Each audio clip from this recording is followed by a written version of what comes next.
шудраг ёс билээ.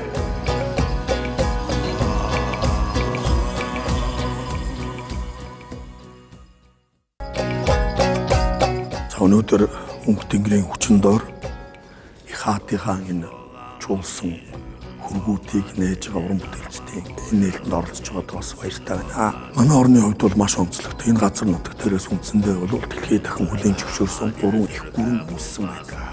Гүрэн 13 дугаар зууны их Монгол, тэгээд Улааны үүсгэсэн Юан их гүрэн.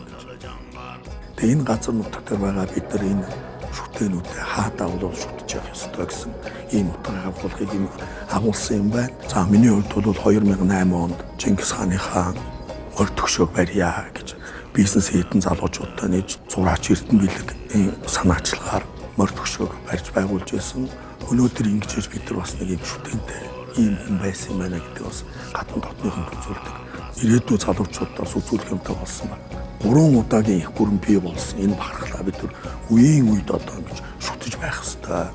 Уран бүтээлчтэй дараагийнх нь уран бүтээлд баяр хүргэж амжилт хүсье.